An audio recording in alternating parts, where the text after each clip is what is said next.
What is going on, everybody? Welcome back to the channel. Today's video, I got my Max back out on the bench and we are going to fix a problem from the last bash and do a few upgrades. So I'm going to go over what I got here and do some explaining of why I decided to go with this upgrade.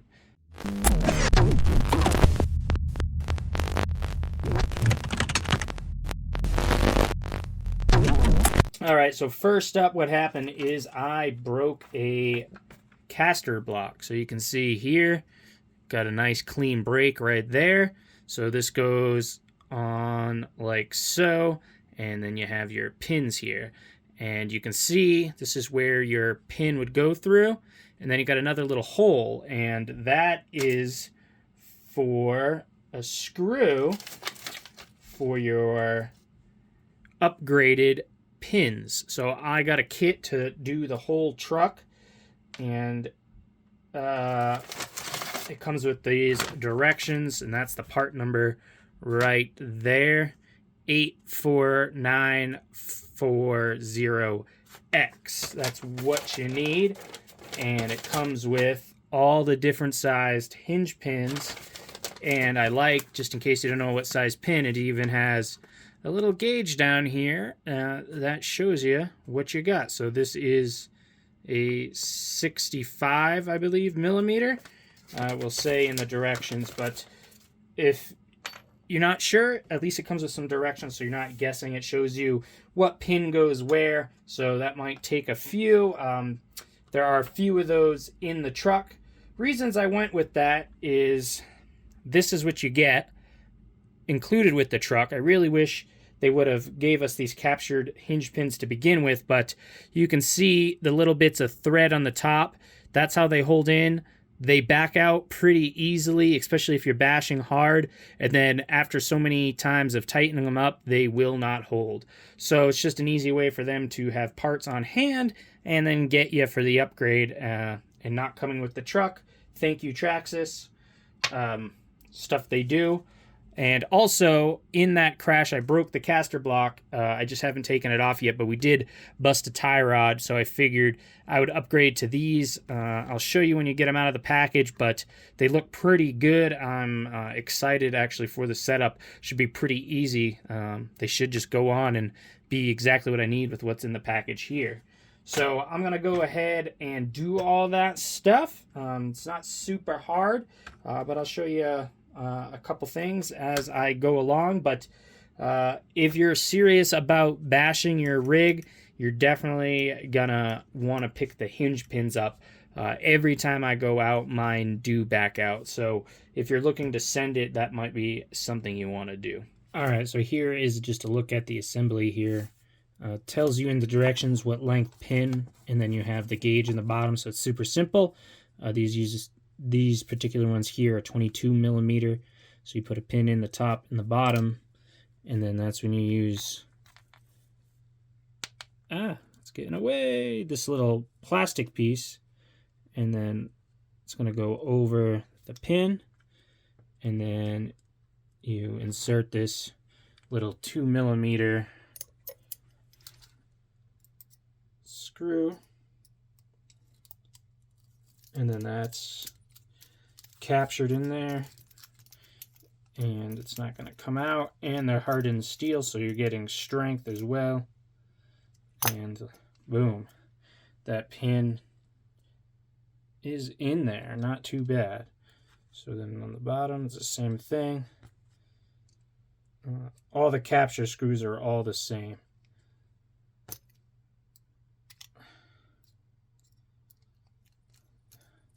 So if you do decide to pick up this kit, this is the process. It's really simple. You just got to go through. It's quite a few of them, but you can get them all done. And then make sure that that goes, and you got to make sure you put everything in your C-hub the right way.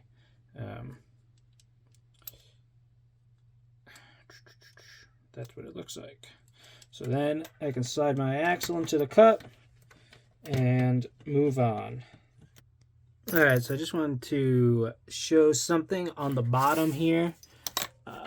You will see how the pin goes in, and it might, yeah, you can see it here. So it goes way in and you don't use a retainer. You just use your button head screw. Earlier I said that there was only 8mm. There are different length screws. They go on one of the arms if you look on the sheet. But if you need to take this out, because it's so far in there, it's like, I was worried, how do you get it out? They have a hole in the back here, right there, and you can stick a 1.5mm in there and push it out. So that kind of tripped me out for a second. Okay, so here is the new tie rod. You can see you got the holes to put your wrench there, and you can adjust. You can see that they are backed out, so I'm not exactly sure how these are going to go, but I will get it in there and probably have to make some adjustments, which I kind of didn't want to do.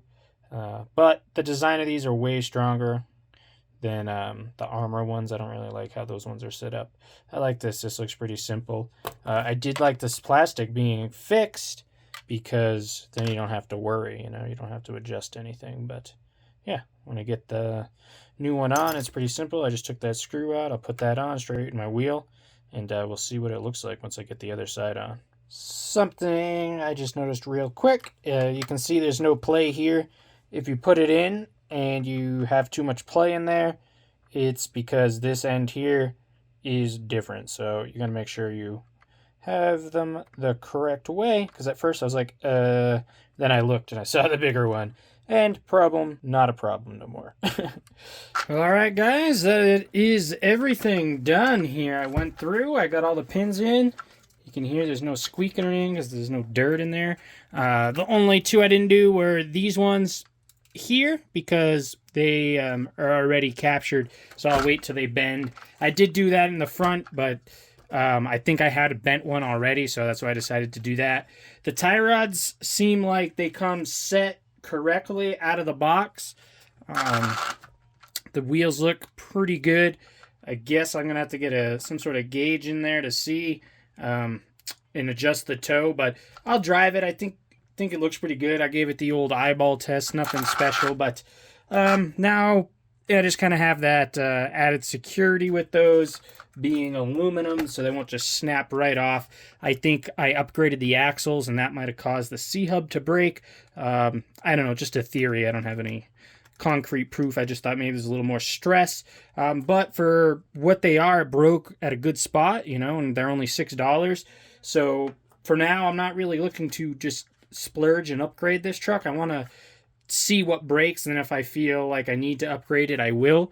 The hinge pins for sure. Just I don't want to have to check the truck every time and tighten them up. That was a big deal on why I decided to go with that. Just something simple. I figured why I kind of was going to have to fix something anyway. I picked them up, but truck feels good. I got the 60 in the front, 70 in the back right now. I might go up to 80 and then 70 in the front. I'll have to pick up some oil. That's all I have, but I'm happy to have the truck in working order again because this thing's a little ripper. And I have a lot of fun with it. Well, all right, guys, that's everything I got for you in this video. Hope you enjoyed it. If you did, make sure you leave me a like, drop a comment below. Let me know how you feel about this little Traxxas Maxx V2 here. And make sure you're subscribed if you're not subscribed. And I will see you guys in the next video. Peace.